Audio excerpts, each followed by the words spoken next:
Greetings, sports fans. We are the Sports Kings from Queens. I'm Gino, here with Kevin, here with Darren. Today's Wednesday, June 25th. This is episode 177. Please catch us wherever you get your podcast. Like, subscribe. Follow us on Facebook. Follow us on Instagram. Follow us on YouTube. Give us a look. Join our pages. You can actually find Darren and I on LinkedIn. We're posting the podcast on LinkedIn now. We'd love to hear from you. Feel free to leave us questions, comments. We'll be sure to respond. Tonight, we go around the world of sports as the dog days of summer are approaching. Talk about hot in the city right now. It's been a crazy week here in New York.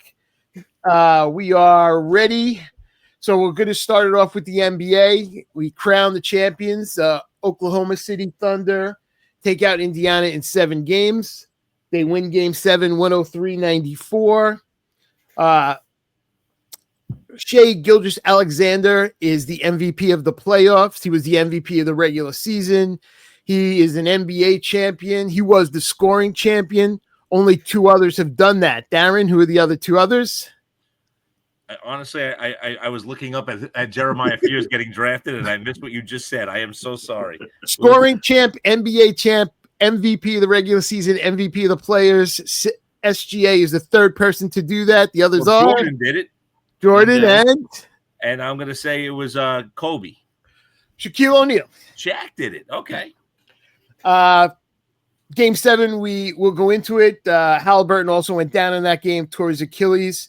Yep. We'll talk a little bit about that because that's going to change a lot of stuff for next year. Kev, let's talk about NBA Game 7. Oklahoma City now champions of the NBA. Yeah, the Pacers forced a Game 7 because they won Game 6 last Thursday. The game was never close. They used a 36-17 second quarter run, led by 30 after 3. I mean, if you watch that game, all the more power to you. That was a game that could not be watched if you're just a casual NBA fan. That we are, I think, right now. But then you get to Sunday. How Game exciting 7. was Game 6, though, Kev? How exciting was that one? Oh, that's what I'm talking about. Game 6. Oh yeah, Game 7. Game 6 and Game 7, both of them. Neither one of them were exciting. I'm just saying. You have to really be a fan of these teams or really want to watch it. You were waiting for Indiana to do something. They couldn't do it. Well, game 7, Halliburton goes down 7 minutes in with the Achilles, it turns out to be. OKC led by 2. Indiana did a great job of hanging in there. And actually, Nembhard had the 3-pointer right before halftime to give Indy the lead, 48-47. And they really did a good job of hanging in there in the first half. Third quarter. And third quarter, even with, the first 3.5 minutes, it was tied.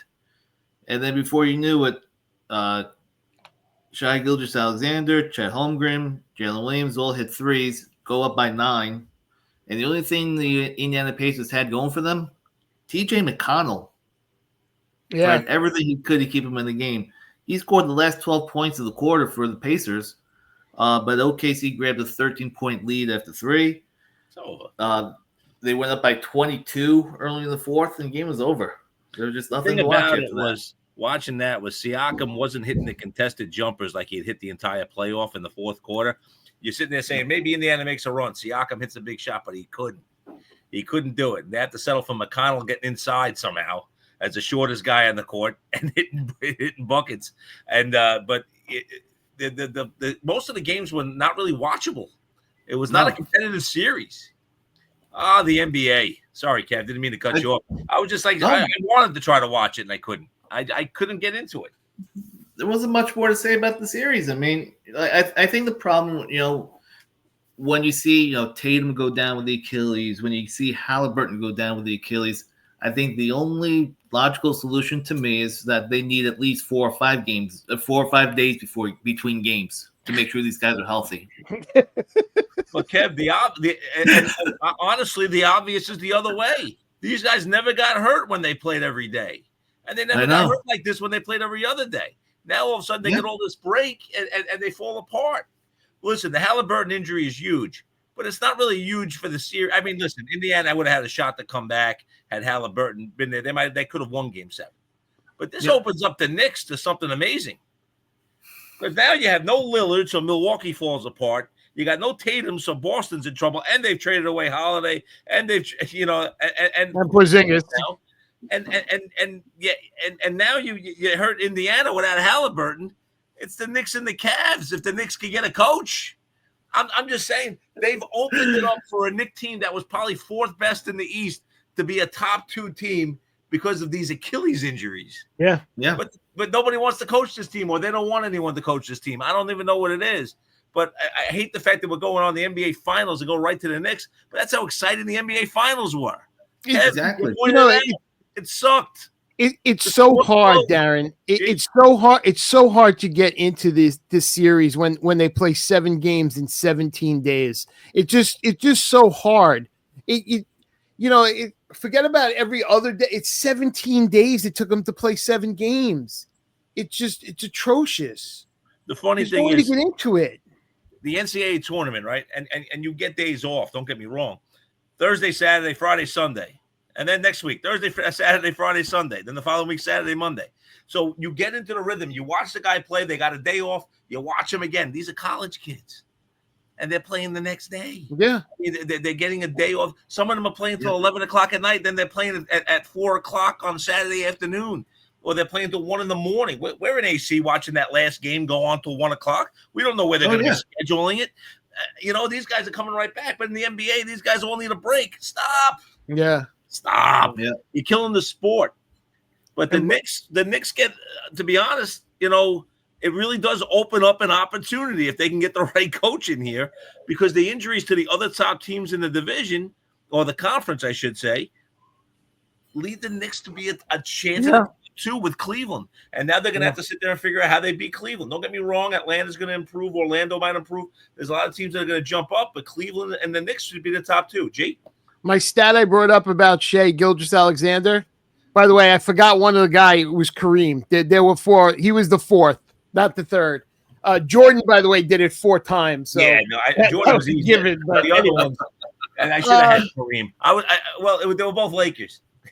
So right on that target with talking about the Knicks. So we had some trades already before the draft, which is on right now. Celtics wind up dealing Drew Holiday. They wind up dealing Porzingis. So they're basically taking a gap year until Tatum's back. Basically, they're going to get under the apron now. So they were 2 levels over the cap. They had to go down twice. No, I know. And they did it. And they brought in Holiday, and Holiday helped them get that championship. I don't think Porzingis contributed as much as Holiday did, but they got what they wanted out of it. And then Stevens got him out, and now he's going to rebuild. And probably not as much for this year. They'll probably still be a playoff team. They'll have enough talent, but they'll be ready for 26, 27. And the other trade that the other trade that happened in the NBA that we mentioned the Knicks could be involved in was Durant, and he went to Houston. So I think the 3 of us can breathe a sigh of relief that we don't have to worry about Durant coming to the Knicks. I mean, Kev, what are your thoughts on Durant going to Houston, a young team? Yeah, do you think it benefits them, or do you think it hurts them? I'm just curious. Let me give you the trade. So it's Durant to the Rockets for Jalen Green, Dylan Brooks, the 10th pick in this draft, and then 5 second-round picks. So, Kev. Yeah, the Rockets needed that one guy, and I think Durant is that guy. Yeah, I think he fits in so nicely on that team that he's, come fourth quarter crunch time. Who did Houston have this year to be the guy? They did in crunch time. They did it. Now you got Durant to give him the ball, and I think he's going to fit in just well. I mean, the guy can still score. His true shooting percentage is still unbelievable. Still one of the best in the league. Can still go step outside and drain threes. Fine. Still a dynamic scorer. Maybe not quite like he was, in his prime. But then again, who of us are? Yeah. You are. Give up only. Yeah, with all the picks they have, they gave up 1 first rounder. The 5 2s, whatever. They only give up the 1 first rounder. Yep. I think it's a no-brainer for the Houston to do. Yeah, I would agree with that too. Yeah, I think that it helps them. I mean, Durant has not been one of those guys that has helped teams get better since he's left Golden State. But Houston did not have the like you said, the go-to guy, the fourth quarter guy, the guy down the stretch that was going to get them the necessary bucket. They were doing it by committee a little bit more, and this enables them. Phoenix, on the other hand, listen, I know that, 4 coaches in 4 years. This ownership group has been outstanding since they've taken over.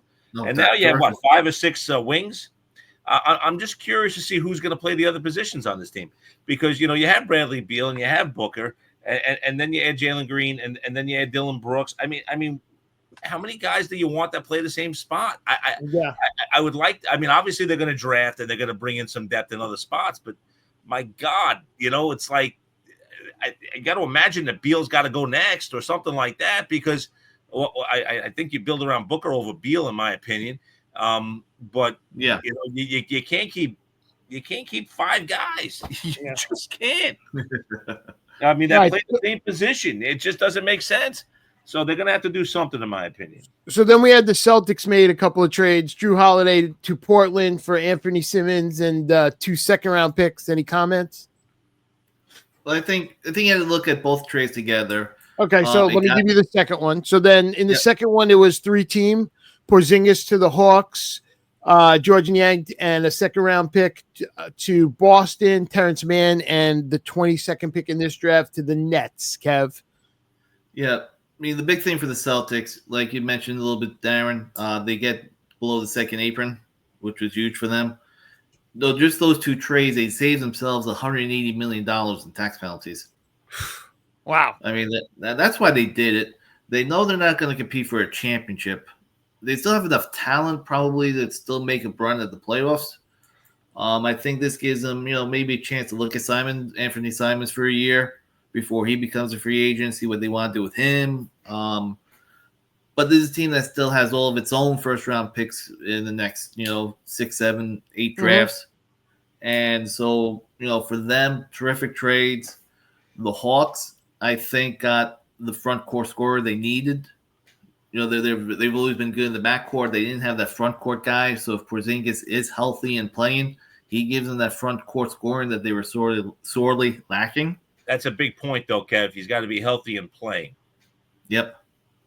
And for the Nets, they were there to take on salary because they've got salary cap room, and they get another first-round pick for it. Gives them 5 firsts for this year. The draft is going on right now. We'll see exactly what they do with the 5 ones. They drafted Igor Demon in the first, so they took Demon from BYU, which I like the pick, actually. I like Demon a lot. Watching him last year. And they have 6 picks in the top 36. So the thing about the Nets that stand out is I actually like what the Nets do. Okay, Mann is overpaid. Okay, Mann should be about $8-10 million player. He's a $16 million player. Who cares? You can have him for a year or two. He'll be a rotational player. And to be honest with you, if a team needs something down the stretch and the Nets aren't really contending, he might be somebody that you could deal. You might be able to get a number 2 for him somewhere, eat a little bit of his salary, deal the rest of it. Whatever. And for the Nets, no, nobody's going to have 6 rookies on their squad, but they're going to be able to draft a couple of guys from France and kind of bury them in the G League or leave them over there and just kind of build young around what they have. And, we'll see where it goes. But make some trades for future ones. Yeah, I mean, listen, the Celtics did everything they had to do. The Nets did everything they had to do. And I actually feel as though that the Hawks take an opportunity to see if they can max out a little bit on Porzingis and get a little bit more than you would expect. I mean, if you throw the 4th team in there, I don't know what the Trailblazers did. They traded for Drew Holiday, who's 35 years old, who's showing a little bit of decline. They're not going. They're not a contender. I don't think that he fits a need for them. And they gave up 7 or 8 years of age with Simons and gave up a couple of 2s. That trade just made no sense to me. Now they've got a backcourt. They've got him. They've got Marcus Smart. I mean, they've got a team that looks great. And if this was 2020, the thing about it is Portland had a really good run down the stretch. They didn't quite make the playoffs, but they actually played well down the stretch. Maybe they think Giroux is a guy that gets them into the playoffs, but I don't know how hard you're really fighting to be in that 7, 8, 9, 10 little match off. And that's kind of what it is because the West is so stacked. I mean, Phoenix is a team that's decimated, and they didn't make it. So, I mean, it's not like you're passing a tiring team in Phoenix. It's like they were already out of it. So we're going to be interesting to see what goes on there. Kev, you mentioned the Celtics. Is that the blueprint now, guys? Is that the blueprint that if you're going to be over the apron and have to pay all this money, it's if you're competing for the championship, you can do it, but if you're not competing, there's no reason to be on. I mean, it makes sense. It makes sense talking about it, but a lot of things make sense talking about it that don't happen. You know what I mean? So I don't know. I guess we'll see what some of these other teams do and who's over and on the second apron or not. But we had one other trade. The Pelicans sent CJ McCollum and Kelly Olynyk in a second round pick to Washington. Jordan Poole, Sadiq Bey, and the 40th pick in this draft. Any comments on that?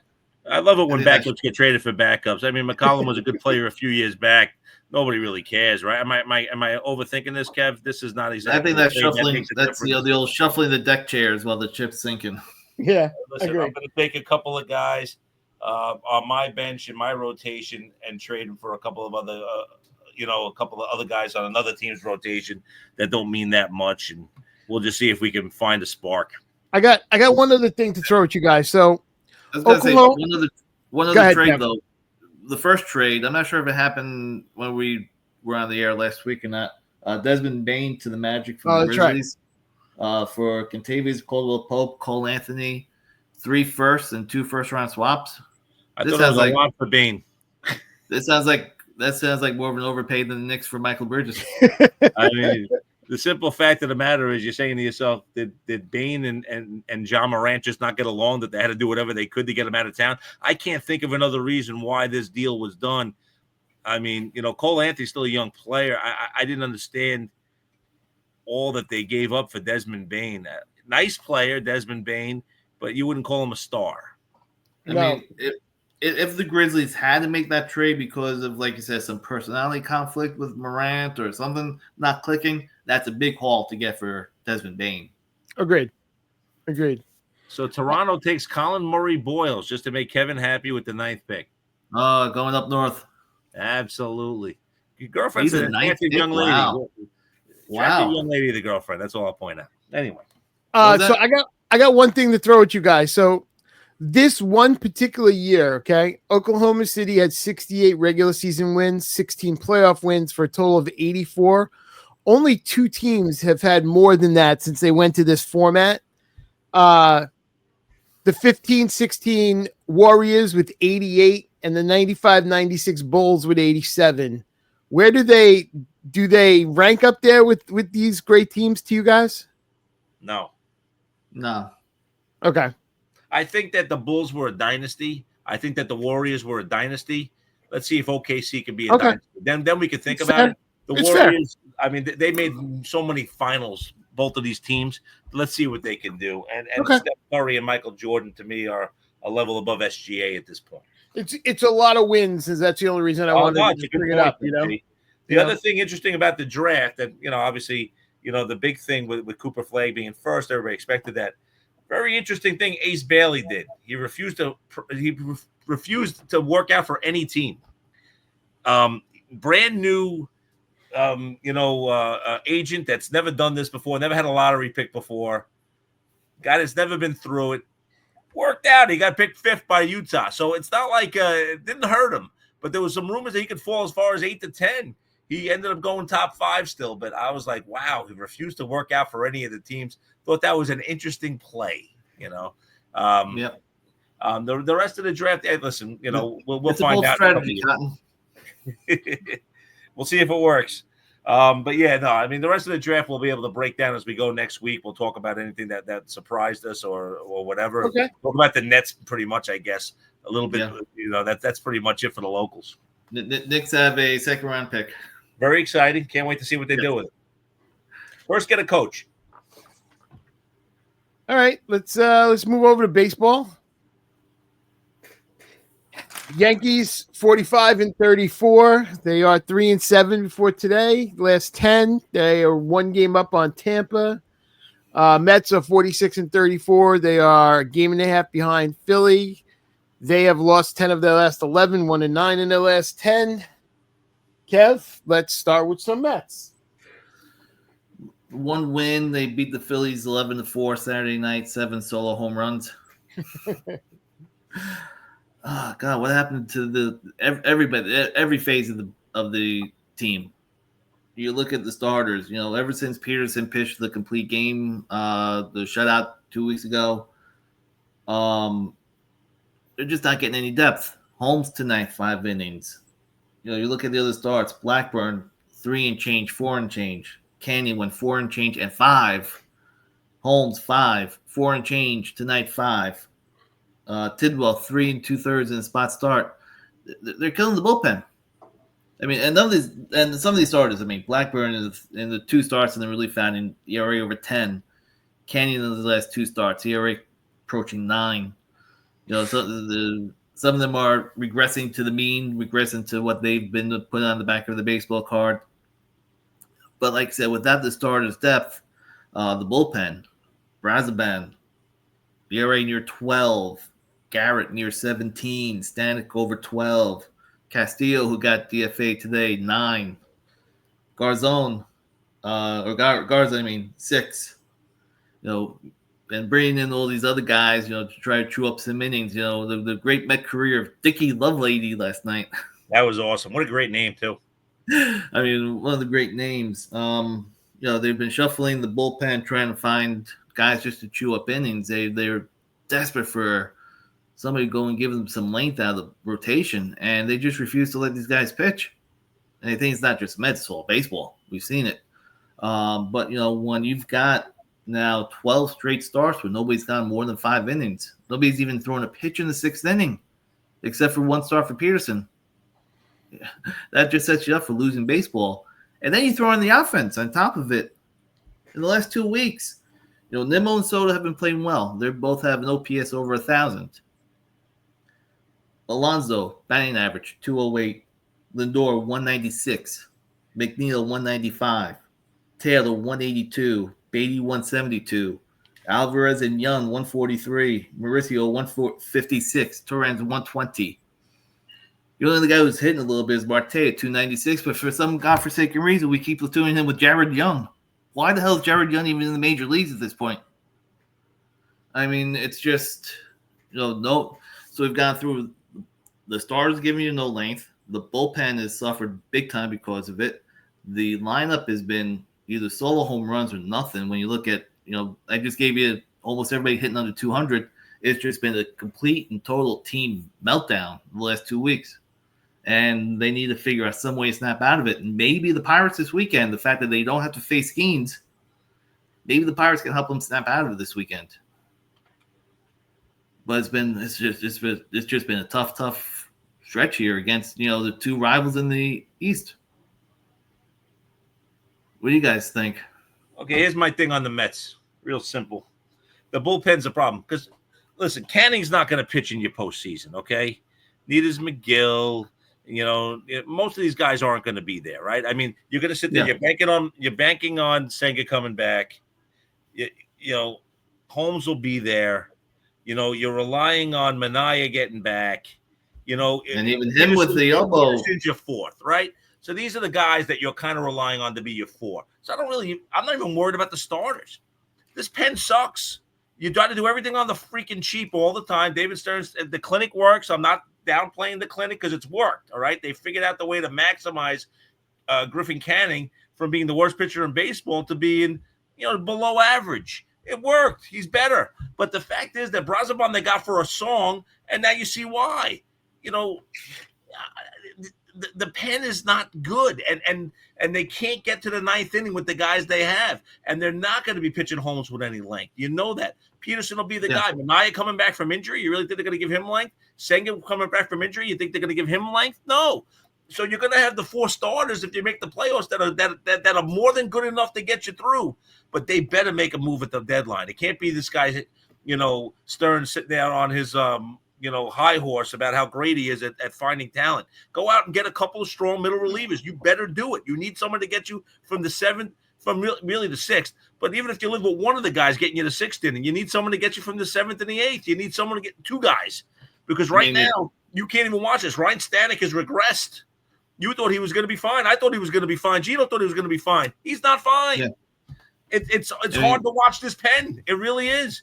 Reed Garrett, we thought he was something special coming out, and now we realize he's Reed Garrett again. I mean, and this is what it is. These guys aren't good. The clinic hasn't done a great job with the pen. It's done a great job with the rotation. They need to really get real arms in the bullpen. Yeah, go out and get Batista. If the Orioles decide to sell, go out and get Felix Batista. Let him be the Anthony guy.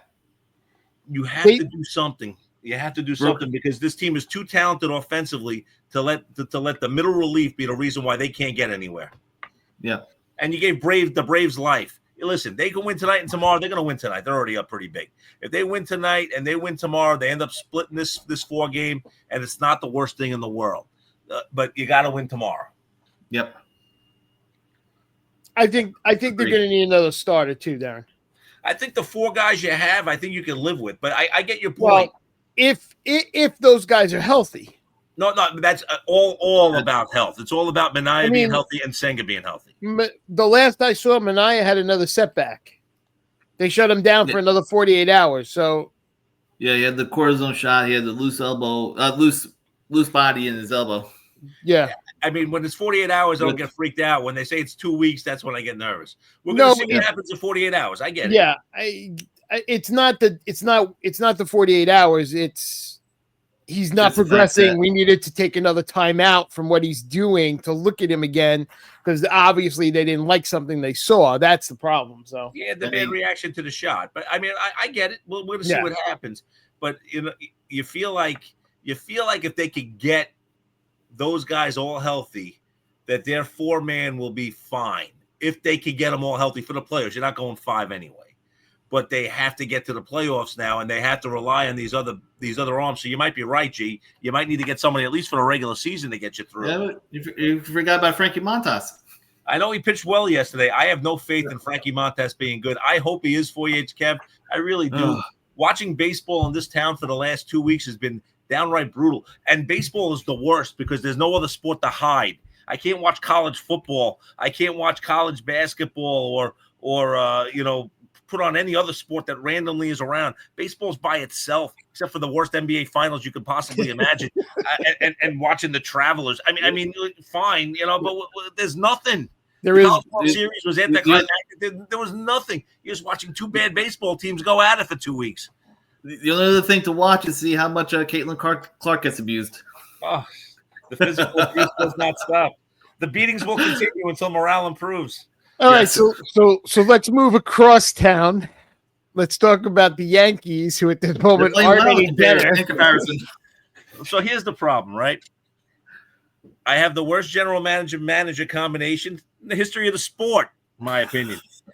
Simple fact that Clark Schmidt's throwing a no-hitter. Let him throw the no-hitter. I know we're at 103 pitches. Oh, my goodness. He's got a no-hitter going. If he gives up a hit, pull him. Why would you do it? I don't understand the new rules of baseball. He's got a no-no. He's not walking 7 guys. He's not, he's not the old school, walk 9 but get the no-hitter kind of guy. He's pitching well. 103 pitches, 70 strikes. Let's pull him. Absolutely. Bring in JT Brubaker because, he hasn't pitched in 2 years. And be surprised that he gives up a hit right away. So then Volpe, the aforementioned Volpe from Gino earlier, 0 for 25 stretch. Then he goes 3 for 3 in a game. So what do? You bench him the next day. Because why? Why would you play a guy that just had a 3-hit game? This is what the Yankees do. It's the most frustrating thing in the world. And they can't figure out what to do with the lineup. They're benching Goldschmidt, left, right, east, west, north, south. They're playing lefty, righty with Goldschmidt. What? What am I missing? They don't even know that. I mean, Stanton came back, and they have no clue what they want to do, this team. None whatsoever. It's just so frustrating. I do feel that way, Darren. I do feel that way, and I like Stanton a lot. You know that. Well, I like Stanton too. Stanton came back, and I feel like they had to shake up the whole lineup in ways they don't like. Now, I mean, the Volpe thing was the most egregious. The guy hadn't hit, and you leave him in for 25 straight hits, but we had the scheduled day off Sunday. Stop. Give him the day off Monday. Let him go 0 for 3 again, and then let's bench him. But the guy got 3 hits. It's like there's no feel. It's like moron number one talking to moron number two. I feel like I'm watching Midnight Run. It is. Joke. It's a joke and a half. I had to watch Clark Schmidt get pulled with a no-hitter for JT Brubaker. I mean, at least give it a shot. At least try to get the no-hitter combo. They don't even try. They're bringing a guy coming off extended Tommy John surgery. And this is what I get to watch. They suck. Aaron, the computer said this is the move to make. They are the biggest idiots on the planet. I mean, listen, I liked a lot of the moves Cashman made in the offseason. I can't even say I didn't because I'd be lying to you. You know, Bellinger hasn't been exactly what we had hoped for. I thought he'd hit a few more home runs. He really hasn't, but he's starting to hit a little bit. But Fried has been great. You know, Rodon has turned on, you know, after a tough first year. So some of the moves that have been made, have worked out. I mean, the Cruz move in the pen has been nice. Mets would kill to have this guy going in the 8th inning right now. I'm not trying to be funny. He doesn't even pitch unless the Yankees are losing at this point or tied because because Devin Williams has found himself. I mean, so there are some things you like, but this team's playing as bad as the Mets. The only thing is that they beat up on a last-place Oriole team. They got 2 out of 3 where they needed Grisham to hit a big shot on a 3-0 pitch where I'm saying, why is he swinging? Okay, good job. If you're going to hit there, I'm going to kill you. But he got the hit. He got the big hit, and they came back against the Orioles at the 11 o'clock start for whatever freaking reason. So, I mean, it's like, so the Mets look bad because they're playing against their 2 biggest rivals. The Yankees got away with it a little bit. They lost to the Angels 3 out of 4, and they got lucky winning 2 out of 3 against Baltimore, who, quite frankly, with all that young talent, sucks. And now, they're going to lose 2 out of 3 to Cincinnati, most likely, unless the Reds make an epic comeback. I mean, neither team is good. Baseball has been tough. You want to see the Yankees figure out what they're doing with the lineup one way or another. You want to see the Mets sit there and I know Stearns is the most cocky, arrogant GM that you're going to find out there. I get it, but you got to find real arms to bridge the 7th and 8th inning because the team's too talented offensively, and the pitching that you built around can't go more than 5 innings outside of Peterson. Peterson can get you 7 every night. The other guys, you'll be lucky if you get a 6th, and especially coming off injuries with Minaya and Senga.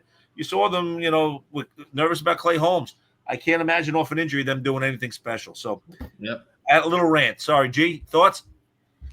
No, I think you said it all. I mean, between the Yankees and Mets, neither team is playing well right now. I said this last week to Kev. Kev gave me a little look when I said it, but it's a long season. I know everybody hates when I say it this way, but it's a long season. You're going to have a 20 game stretch here and there where you don't play well. Both teams basically are the same, 46 and 34, 45 and 34. They're playing, at least 11 games over. It's June. It's late June. You can't get too excited when They're both going to be fine. Still got 3 full months of baseball. For 2 months, you saw the warts on either team, and now you see them. In fact, you're 5 days away from still having 3 full months of baseball left. So it's amazing that right now teams are playing around their 80th, 81st game. We're halfway through the season already. Yeah, because we started so damn early. Because March baseball is always important, especially in the cold weather cities. Yeah, you can't make it up. I mean, listen, for 2 months we didn't see the warts on these teams. In the last couple of weeks, we saw the warts, and that's what makes it stand out. You're 100% right, Gino. Yep. It's a long year. The Mets will go on an 8-game winning streak. The Yankees will have a 6-game winning streak. Everything will, even itself out. But the Yankees lead us down to 1 against Tampa, 2.5 on Toronto, and the Mets were trailing by 1.5 games going into tonight against the Phillies. So we'll see what happens going forward. All right, around the rest of baseball. So Detroit, they're at 50 and 30, best record in the majors before today. They're up 9.5 games in that division. Houston is up by 4.5 games. In the National League, Cubs up by 2.5 on Milwaukee and St. Louis. The Dodgers up by 4.5 on San Francisco and 5.5 on San Diego. Those are your top teams all around at the moment. Corbin Carroll suffered a chip fracture of his wrist, so he'll be out 2 months. So double Corbin injuries for Arizona, Corbin Burns and Corbin Carroll. They're probably for the most part dead at the moment. Just because the division's so good. I Yeah, mean, they're a talented team, but agreed. that division's so good, especially with the Dodgers in there. Whatever. Going around baseball. So I'm gonna throw some stuff. So Ohtani. So he has thrown 2 1-inning starts. He hit 100 miles an hour with one of his pitches. In his first game, 17 of the 28 pitches he threw hit 95 miles per hour or better. But, and this is what we talked about, is there going to be a negative when he starts pitching? His last stolen base was May 20th. He had 11 on May 20th. That's where he has not even attempted to go near a stolen base since he started throwing. So It looks like there's going to be some give and take with what he's going to do, at least for the moment. Maybe it's until he ramps up. I'm not, we'll see. I agree with you. I don't think he's going to do anything. But drop him to 3, drop him to 4. Let him bat with the guys on base. Listen, I agree with you. It happens to a lot of guys. Paul Skeens, before today, today actually was his 40th start in the majors. Through 39 starts, he has the lowest ERA in the history of baseball. Just a point to throw out at you guys. I thought that was pretty damn interesting. Acuna stole his 200th base the other night. He's only one of 2 Braves that has 150 home runs and 200 stolen bases. The other is Hank Aaron. Oh wow, I was gonna go Ron Gant. I was trying to pick one of those other guys, but it's Hank Aaron. Or maybe Chipper, right? That's the other guy I was thinking of. Andrew Jones, Cal Raleigh. Cal Raleigh has 32 home runs at this point. So he has 6 multi-home run games at this point. For a catcher, the record is 8 in a season by Javi Lopez. So he's on that pace. The most home runs by a catcher, 48, Sal Perez. He's got 32 right now. We still got 3 full months to play. And it's the most home runs by a catcher by the All-Star break, and he's still gaining, obviously, before the All-Star break. We haven't hit the All-Star break yet.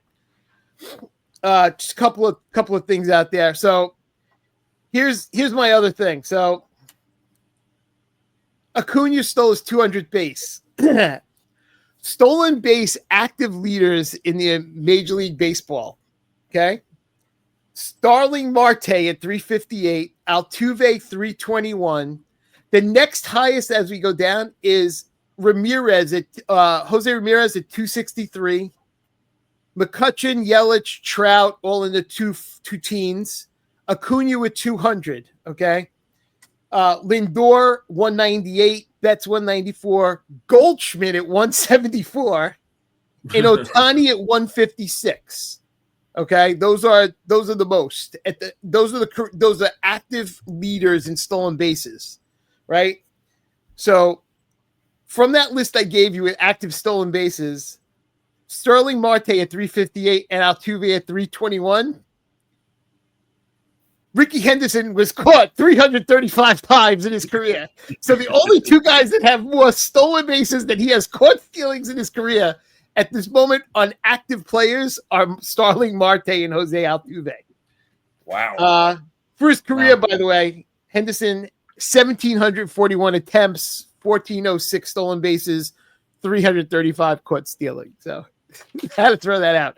Any other baseball points before we move on, guys? I'm going to do something that's not the major leagues, but just to talk about something real quick.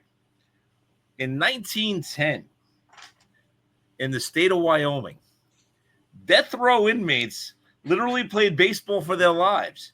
For every game they won, their execution dates were moved back. What year was it, Darren? What year? 1910. Wow. For every game that they won, they kept moving their execution. So these guys were playing for their lives, literally. You want to see that kind of urgency from the Yankees and the Mets? None of my Ricky Henderson stats compared to that, I'll tell you right now. I saw that, and I was like, you got to be kidding me. I reread it like 6 times. I was like, what the hell is that? You keep playing baseball, you keep winning. You don't have to. You don't die today. It's like watching Gladiator all over again. Loser leave town match, literally. Literally the loser leave town match. And then just a little bit on the College World Series. I don't know if you want to jump in on it first, Kev. No, you go ahead.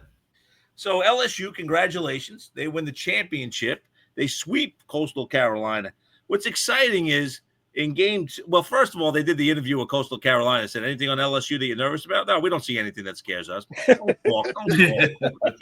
Shut up. Don't talk. I know you won 23 in a row, but stop. You don't need to give the team with the 5-star athletes motivation. But in game two, Coach Kevin Schnall and first base coach Matt Schilling were tossed in the first inning for arguing balls and strikes. Angel Campos, the ump, maybe it's the first name, tossed them. Listen, I understand that you're not supposed to argue balls and strikes. I understand the rules. We aren't there to hear exactly what they're saying. But this is the championship game, an elimination game. Don't you turn your back a little bit and let them get away with it? What the hell are you doing? You don't toss the man. It was a 5-3 game. Would the manager being there made a difference? I don't know. Maybe, maybe not. I couldn't tell you. But the simple fact of the matter is that why mar the game? It's the first inning. It's the championship game. Listen, if they continue and it's going on for another inning, you go over, you say the warning, you say one more word, you're out, and he says another word, and you might have to do it. But the first inning, I can't see what the deal is, Kev. I don't know. I thought it was the weirdest thing I'd ever seen in a championship. Terrible job by the umpiring. Like you said, it's the first name Angel. We know that plays into it probably. But, first inning, championship game, have some leeway. Have a lot of leeway. Tell them, all right, you've made your point. Go back. If you keep it up, I'm gonna have to toss you. But get back in your dugout, and I won't toss you this time. Just shut up. I'll play devil's advocate also, though, guys. How about the coach just taking it easy in the first inning? I mean, come on. He's down 1-0. He's trying to fight for a strike. So I know, but I agree with you. You're right, Gino. But how many balls and strikes could he have thrown up to that point in the game? Give the ump at least a little bit of leeway. Jesus. No, I get it, but the only person that made a bold decision is the ump. No, I agree. Oh, listen, I'm in agreement with you. It's not like he went out there and kicked dirt on him. He tossed him. Yeah. I don't know. I just thought it was silly, but congrats to LSU. Don't know if it would have been any change to it. They probably would have won anyway. I'm just saying that, I just don't understand Angel Campos. And the head of umpiring announced his retirement right after that game. So he won't have to deal with this mess. But this is silly. This is just silly. All right, let's move over to golf. Kev, want to tell us about the Travelers? Very, very, very good Sunday watching this. Because of early morning storms, they were playing threesomes going off front and back tees. So we had the three leaders pretty much the whole way in the last round. Keegan Bradley, Tommy Fleetwood, and Russell Henley all playing together. Fleetwood had a 3-stroke lead going into the day. Struggled early, fell into a tie. Looked real good from about 8 to 14. Got back up, and then Keegan Bradley's down by 3 with 4 holes to play. 15, 16, 17, Bradley goes birdie, par, par. Fleetwood goes par, bogey, par. So now it's down to 1 stroke, 18th hole. Both put drives in the fairway. Approach shots. Bradley puts his 6 feet from the pin.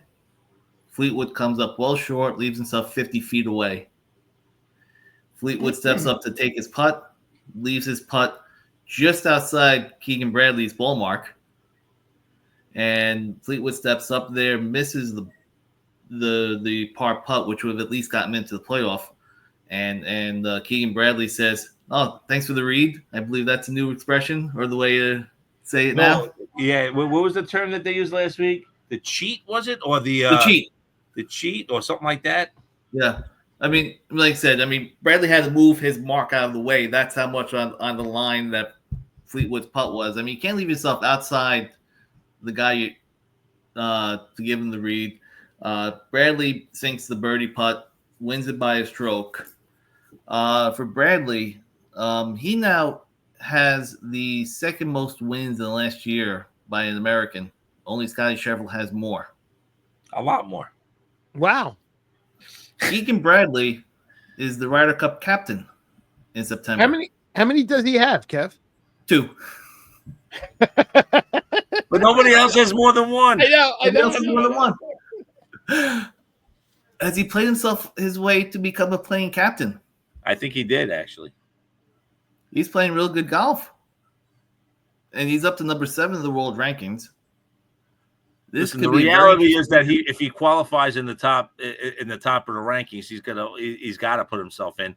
If he doesn't, he might feel uncomfortable with it, though. I mean, we're gonna find out who Keegan is, but you know, he might be a player. He might be a player coach. Yeah. For Fleetwood, boy, he looked like he was. What's the expression? I don't want to use the bad expression. Something bricks on the last 4 holes there. Yeah. I'm trying to keep it clean. Just some terrible shots, terrible approaches. This gives him. He's still looking for his first PGA Tour win. He's got 42 top 10s without a win. That's the most since they called the Modern Tour in 1983. The next closest guy's got 31 wins or 31 top 10s without a PGA Tour win. This guy that's won 8 times around the world, he just can't win on the PGA Tour. Interesting thing was Rory McIlroy was congratulating him that he had won, not realizing that he was falling apart in the last 4 holes. Rory's like, well, Tommy needed this. Rory's had some good days on the mic lately. Anyway.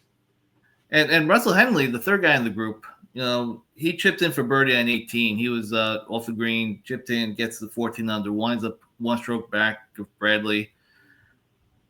Second round, he's lined up for a chip. He looks at his ball, sees his ball move the length of the dimple on the golf ball. Nobody else sees it. He calls the rules guy over. They talk about it. He calls himself for a penalty stroke. He missed out on the playoff by 1 stroke. The fact that he moved the golf ball the equivalent of a dimple. Wow. You know what, though? I mean, that's what the sport is all about. Yeah. I'm sure he's kicking himself about that. Nobody else would have seen it. There's no TV cameras on him, really, on Friday afternoon. Just, the rules of golf, the etiquette, the way they take care of the policing themselves. And Henley cost himself a win, or at least being in the playoff for a win, assuming everything goes the same way as it did on Sunday. Yeah, he might have had more nerves chipping in for birdie, knowing that he needed. You never know how it goes. You never know. Yep. But Henley was also top 10 in the U.S. Open, so Henley's been playing some pretty good golf as well. Yep. All right, Kev. That's about anything else from the tournament, Darren? No, I think you covered it. I mean, listen, Fleetwood goes +2 in the final round. He's got the lead, goes +2. And of course, where people are scoring, where the winning score was what minus 15, minus 16, 15 under. Yep. So I mean, you can't shoot +2 with the lead. You just can't do it. All right, Kev. You got a couple of island. You want to talk about NHL? Yeah, draft is Friday night. We have the Islanders there sitting with the first round pick, the number 1 pick overall. It looks like they're likely taking Matthew Schaefer, the defenseman. This guy seems like his floor, from everything you read, is a top 2 defenseman or top pairing defenseman. So that's pretty damn good. The thing you're hearing is that there's a lot of rumors that they're trying to trade back up into the top 5 and take the local kid James Higgins. And he's a kid that grew up on Long Island. Attended the Coliseum, was an Islander fan. He's got the rally towels from playoff games at the Coliseum. He wants to play for the Islanders. He just can't take him on, though, Kev. You just can't take him on. He's not talented. No. You got to trade back up to get him. Yep. I think they're going to try their hardest to get back up there and try to do something and have the new GM make a splash here and try to give the fans something that they want. We won't see him. We won't see these two for a couple of years. But I think there's some things that he's trying to do to at least get the fan base energized. Agreed. The the Rangers in the first round sent their 12th pick, technically to Pittsburgh via Vancouver. They had their choice of either sending the pick this year or next year. Next year's draft looks deeper. This was to complete the JT Miller trade from Vancouver. Vancouver, in turn, had already traded that pick, depending on which year they got it, over to Pittsburgh, because that's how Pittsburgh winds up with the 12th pick. Other Islander news, Matt Martin retires. Joins, Cal Clutterbuck. He didn't play this past year, but he retired in April, so 2/3 of the so-called best fourth line in hockey are retired now. Martin was one of the last 4 guys not to have to wear a visor. He's grandfathered in, much like Craig McTavish was always the last guy without a helmet. Yep. So he's done. And Hall of Fame was announced. 3 guys getting in the first year. Another former Islander, Zdeno Chara. He's probably best known for being, spending his career in Boston, among other places, more than the Islanders. Joe Thornton and Duncan Keith also getting in the first year. And I thought this guy would have been in already. Alexander McGillney, on his 17th year of eligibility, finally makes the Hall of Fame. Wow. I mean, Duncan Keith gets in on one of the first few, and McGillney's there 17 years. Wow. Yeah. I mean, I know Duncan Keith was a nice player on those. Keith was on those good Blackhawk teams and stuff like that, but I'm a little surprised McGillney. When I saw that, I was stunned that McGillney hadn't been in. I thought he was. I just assumed. Yep. I always put him on the same level as Pavel Bure. These guys are less like these elite goal scorers in the West. We don't watch them very often, but every time we look up and they show us a hockey highlight on ESPN, watching Patrick and Olbermann back in the day, it was McGillney putting one in.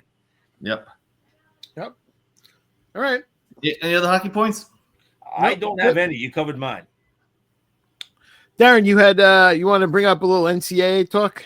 Couple quick things. NCAA comes out this week with scholarship limits have been removed. Okay. So basically what that means is they can offer a lot of partial scholarships. They can offer, like you have a roster limit. Like, so football used to have 85 scholarships you could do with football. Now you can have a roster limit of 105. So you could actually offer up to 105 scholarships in football. But not all of them have to be, full scholarship, stuff like that. It's just going to make it more and more confusing with the NIL as we go forward. They get to increase the number of female scholarships, male scholarships, whichever way they want to kind of go about doing it, whatever sport they choose to do it. But it's going to be about the roster limit and not about the scholarship limit per sport. So I don't know. The NCAA is just freaking me out. Also, there's talk about expanding the tournament. That's going to be voted upon in the next couple of weeks. Please don't. I mean, it's already. What did we miss South Carolina from getting in this year? I'm not trying to insult South Carolina. Do we have to get all 16 teams in from the SEC to make everybody freaking happy? I mean, you got to stop with the crap. You know what? It's already weeded down. And what we saw this year with NIL and the way it worked was that outside of Arkansas beating St. John's, there were no upsets at all. The first 4 days were probably the most boring 4 days we've ever seen in the tournament. The parity isn't there already, so now you want to add less qualified teams into the tournament. What do you want to just have an exciting first round where the top 32 don't have to worry about it and have that be your grip? I don't get it. I don't like it. I don't know. I don't understand what they're really trying to do there. You know what the proposal was? What's that? That they're going to add 8 spots. I know, but 76. Stop. It's already bad enough at 68. We don't need that. They're gonna give you a full schedule of games on Tuesday and Wednesday. That's how this is gonna work. Yeah, but it's not needed. I agree. I can't stand it. I think it's atrocious, but that's basically what they're saying. It's all about money, and that's what they want. They want to get a full day's worth of money on Tuesday and Wednesday, and it's a joke. The third thing is NCAA. This is an interesting one. Wisconsin is suing Miami over a football player. So cornerback Xavier Lucas, right? He had signed a deal. Miami went in there, had him break the deal with the agency, took him in. So now this happens all the time where people, sue each other about, about tampering and stuff like that. But this with the NIL and the way it's going is going to be interesting because if Wisconsin wins and Miami has to pay them, coaches are going to be warned, hey, listen, don't do it, okay? Because we don't want to pay out these fines. But if they throw this case out and Miami wins, the tampering is going to be beyond belief. Yeah. And it's already crap. I mean, let's be honest. They've taken college sports and crushed it in every possible way you can. And I mean, the transfers in baseball, even like right after the season ends, and everything else that's going on. You know, having these lawsuits, but if they allow tampering to come through, NCAA as we know it is going to be. It's not going to be what we remember, guys. Darren, it's gone already. I hate to tell you that. It's gone, but it's going to be almost unrecognizable. Is my point. Right now, you can recognize some teams, and it's going to blur. Right, we're going to start getting used to it. It'll be this, that, and the other thing. It's going to be like we got used to it a little bit. But the simple fact of the matter is that if we have tampering going along and lawsuits every single year with this stuff, it's going to be too much. And listen, I hate it. And I love college sports, and they're really trying to make me not like it anymore. I don't know how else to put it. They're doing their best. And one last point, NFL point. Jerry Philbin, who I never saw play, passed away today at 80. I think it was 83, was he? Jerry was, if you watched any of the Jet highlights from the Name It days, you saw Jerry Philbin a lot. He retired before I started watching football, but Jet great Jerry Philbin passes away today. Anything else, Kev? Yeah, and NFL also, Aaron Rodgers on the Pat McAfee show this week said this is probably pretty sure his last year. Pretty sure. I'm not sure, but we'll see. So we'll see. He got married. He doesn't know what he wants now. And are you excited to watch Woody Johnson's new English Premier League team, Crystal Palace? He bought a 43% stake because the owner there had also another team, I think Lyon, France, and he couldn't have two teams in the UEFA. So therefore, he had to either sell one or put it in a blind trust. So he wound up selling his share, 43% of Crystal Palace, to Woody Johnson. So now Woody Johnson can go screw up two franchises, two football teams. Anyway. Yes. And here we are. But he'll ask his son who they should play. You know, that's the most important thing. Yep. He's gonna try to get Aaron Rodgers over there next year to play soccer. Oh gosh. So, anything else, boys, before we wrap up? That's it. Check us out in under an hour. We are the Sports Kings from Queens. I'm Darren here with Gino, here with Kevin. Talk about the wonderful, wild, and wacky world of sports. A wacky world, but years later, I still have to watch Aaron Boone and Brian Cashman kill my beloved Yankees worse than George did, according to Costanza back in the day on Seinfeld. Please download the podcast anywhere you get a podcast, whether it be an Apple product, Spotify, TuneIn, whatever you like. We're going to be sharing more and more on social. I haven't done a video in a couple of weeks, but we'll get back to that. Gino's been doing videos. We put the stuff on LinkedIn. We put it on YouTube, wherever you can find it. Find it. You don't like it? Pretend you do. Share it. Get more people involved. And without any further ado, may your sports be with you.